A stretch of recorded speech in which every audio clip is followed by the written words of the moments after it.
یہ اس دور کا بہت بڑا المیہ ہے کہ ہمارے رزق میں بے برتیاں،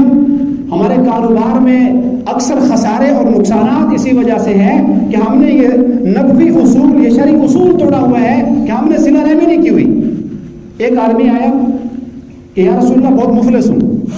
اور میرے پاس مال کی بڑی تنگی ہے، بہت غربت میں ہوں، تو آپ نے اس کو فرمایا کہ جاؤ صلہ رحمیہ کرو، اپنے رشتہ داروں کو جا کر مناؤ، اور منانے کی ایک صورت یہ ہے کہ ان کے اوپر اپنا مال خرچ کرو، اور اگر کوئی غریب ہے تو اس کا تعاون کرو، بیمار ہے تو اس کی عادت کرو، اگر کسی کا کوئی کام پھنسا ہوا ہے تو اس کا اس میں تعاون کرو۔ شریعت یہ نہیں کہتی کہ ہر رشتہ دار سے، ہر آدمی سے دوستی لگا کے رکھو، ہر وقت اس کے ساتھ آنا جانا ہو، یہ تو اپنے مزاج کی بات ہے، لیکن کم از کم یہ درجہ ضروری ہے کہ آپ کا کوئی رشتہ دار،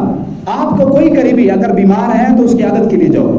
وہ کسی دکھ میں ہے تو جا کر اس کو تسلیاں دو۔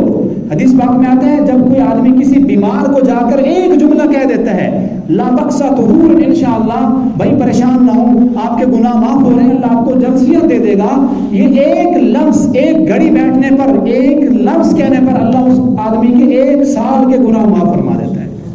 اب کتنا ٹائم لگتا ہے ایک بیمار کے پاس چل کر جانے میں اور اسے خیریت پوچھنے میں، ایک لفظ کہنے میں، لیکن انعام کتنا بڑا ہے، 1 سال